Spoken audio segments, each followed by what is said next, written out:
విజయవాడలో Pulivendula MLA YS Jaganmohan Reddy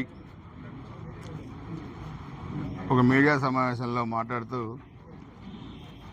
Piduguralla మున్సిపాలిటీలో ఒక కౌన్సిలర్గా లేని తెలుగుదేశం పార్టీ వైస్ చైర్మన్ ఎలా గెలిచింది, వాళ్ళు ఏదో దౌర్జన్యాలు చేసి గెలిచారనేది కూడా మాట్లాడటం జరిగింది. జగన్మోహన్ రెడ్డికి ఒకటి చెప్పాలి, మీరు అధికారంలో ఉన్నప్పుడు రాష్ట్ర వ్యాప్తంగా జరిగిన అన్ని మున్సిపాలిటీలు, మండలాలు, స్థానిక సంస్థల ఎన్నికల్లో ఆ రోజు తెలుగుదేశం పార్టీ అభ్యర్థుల్ని నామినేషన్ కూడా వేయనీయకుండా మీరు దౌర్జన్యాలు చేసి అన్ని ఏకగ్రీవం చేసుకున్నారు. ఆ రోజు పిడుగురాల మున్సిపాలిటీలో మా అభ్యర్థులు నామినేషన్ వేయడానికి వెళ్ళినప్పుడు మీరు ఎలా అడ్డుకున్నారో మీరు ఆ వీడియో కూడా మీకు పంపిస్తాను, మీరు కూడా చూడండి. నేను మీడియా కూడా రిలీజ్ చేస్తాను. కానీ నిన్న జరిగిన దాంట్లో ఎక్కడా కూడా ఎలాంటి అవాంఛనీయ సంఘటనలు జరగలేదు, మేము ఎవరిని అడ్డుకోలేదు. మొత్తం మీరు ఆ రోజు వన్ సైడ్గా చేసుకున్న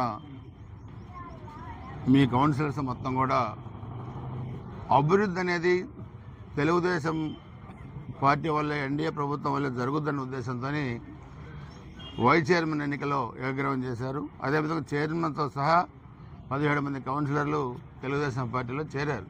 అది ప్రజాస్వామ్యబద్ధంగా చేరారు. మీరు చేస్తేనో నీతి, మేము చేస్తే తప్పు. మీరు అసలు ప్రజాస్వామ్యం గురించి మాట్లాడే హక్కు వైసీపీ కానీ జగన్మోహన్ రెడ్డి కానీ లేదు. ముందు మన ఎన్నికల్లో పోటీ చేసిన అభ్యర్థికి చెప్పాలి జగన్మోహన్ రెడ్డి కూడా. ఆ అభ్యర్థి నేను ఎన్నికల ముందు ఒక సవాల్ విసురుకున్నాం, ఎన్నికల్లో ఎవరు ఓడిపోయినా రాజకీయ సన్యాసం తీసుకోవాలని. ఆయన ఒప్పుకున్నాడు దానికి. ఎస్, నేను రెడీగా ఉన్నాను, నేను ఓడిపోతే తీసుకుంటాను. కానీ ముందు మీ ఓడిపోయిన అభ్యర్థిని రాజకీయ సన్యాసం తీసుకోమని జగన్మోహన్ రెడ్డి చెప్పాలి గురిజాల మన ఓడిపోయిన అభ్యర్థికి.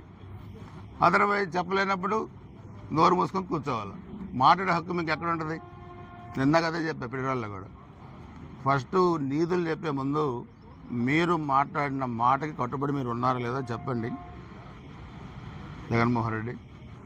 అంతేగాని అరాచకాలు, ఏదో వంశీ దగ్గరికి వెళ్ళాడు, కమ్మ సామాజిక వర్గంలో వాళ్ళు ఎదుగుతున్నారంట, దానికి తెలుగుదేశం వాళ్ళకి ఈడ్చంట. ఎక్కడి నుంచి వెళ్ళారు వాళ్ళు? తెలుగుదేశం పార్టీ నుంచి వెళ్ళారు, మీ దగ్గరికి వచ్చారు. వాళ్ళు మాట్లాడిన భాష, చంద్రబాబు నాయుడు గారి కుటుంబాన్ని, మహిళల పట్ల మాట్లాడిన భాష ఎంత అమానుషంగా ఉందో అది మనం గుర్తుకొస్తేనే చాలా ఇబ్బందికరంగా ఉండదు. కిడ్నాప్ కేసులో ఇరుక్కున్నారు. చట్ట ప్రకారం గవర్నమెంట్ చర్యలు తీసుకొని తప్పితే అసలు మేమైనా తీసుకోవాల్సిన చర్య ఇది కాదు. ఇంకా తీవ్రమైన చర్యలు మేమైనా ఉండాలి. కానీ అక్కడ మా ముఖ్యమంత్రి గారు ఒప్పుకోవట్లేదు. అది సమస్య. కక్ష సాధింపులు మా ప్రభుత్వానికి లేవు కాబట్టి మీరు ఆ మాటలైనా మాడగలుగుతున్నారు, లేదంటే మీరు మాట్లాడే పరిస్థితి కూడా ఉండదు. కాబట్టి మీరు ఎప్పటికైనా 151 సీట్ల నుంచి 11 సీట్లు ఎందుకు వచ్చాయో గుర్తుపెట్టుకొని, ఇది ప్రజాస్వామ్యం.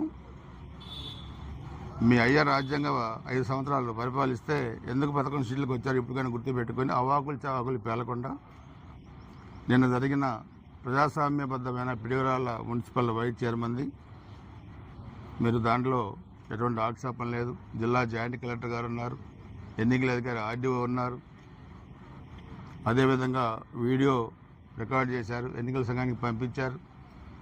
సో అందుకని మీరు మాట్లాడేదే ఇక్కడ వినడానికి ఎవరూ లేరు, అది అర్థం చేసుకో. ఆ రోజు మీ వాళ్ళు చేసిన దౌర్జన్యం కూడా నీకు వీడియో పంపిస్తాను ఇప్పుడు 5 నిమిషాలు, అది కూడా ఒకసారి చూసుకోమని జగన్మోహన్ రెడ్డికి కోరుతా ఉన్నాను.